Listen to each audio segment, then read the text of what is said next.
বিসমিল্লাহির রহমানির রহিম। আসন্ন ত্রয়োদশ জাতীয় সংসদ নির্বাচনে সিলেট এক আসনের দানাশীষ মনোনীত প্রার্থী খন্দকার আব্দুল মুক্তাদির ভাইয়ের সমর্থনে আমি প্রবাস থেকে পোস্টাল ব্যালট ভিডিওর মাধ্যমে অ্যাপ থেকে রেজিস্ট্রেশন করে আমার যে ভোটাধিকার আছে সেই ভোটাধিকারটি আমি প্রয়োগ করব। তো যারা যারা প্রবাসী ভাইয়েরা প্রবাস থেকে এই পোস্টাল ভিডিও অ্যাপের মাধ্যমে রেজিস্ট্রেশন করে ব্যালটটি হাতে পেয়েছেন, তো আপনারা সবাই আপনাদের প্রত্যেকের নিজ নিজ পছন্দের প্রার্থীদেরকে ভোট দিবেন পোস্টাল ব্যালটের মাধ্যমে। পরবর্তীতে আমরা পোস্টাল ব্যালটটি ওপেন করার পর আপনাদেরকে কীভাবে ভোট দিতে হয় সেই প্রসেসটি দেখিয়ে দেবো ইনশাআল্লাহ। আসসালামু আলাইকুম। পোস্টাল ব্যালট ভিডিও অ্যাপের মাধ্যমে যে প্রবাসী ভাইয়েরা যে নয়া আইন করা হয়েছে আইনের মাধ্যমে প্রবাসটাও তাকেও ভোট দিতে পারবা। তো আমি postal ballot video app registration করিটা তো দেশ থেকে আমার এই পোস্টাল ব্যালট ফাটানো হয়েছে। একটা লেগে খাম গণভোটর আর ওটার ভিতরে পোস্টাল ব্যালট আছে, গণভোটর পেপার আছে, এরপরে একটা ঘোষণাপত্র আছে। তো আমি খুলে দেখাইতাম আপনার ভিতরে কিতা আছে আপনার সাথে দেখো।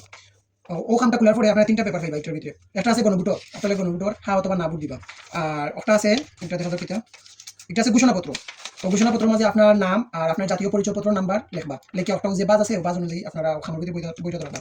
আর একটা হলো গিয়ে আপনার আমার হলোর কাঙ্ক্ষিত যে ব্যালট পেপার, যেটার মাঝে আমরা প্রার্থীরা নির্বাচিত করবো ও পেপার ব্যালট পেপার একটা।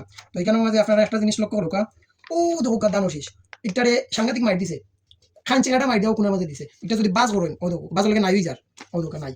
আর আচ্ছা বাকি দিন তো বিস্তারিত আমি দেখাই এরপর মাধ্যমে কিলা ভোট দেন। আর এটা আপনার যে প্রার্থীর যে প্রতীক আছে ও প্রতীক আপনারা ভোট দিবা টিক চিহ্ন দিবা।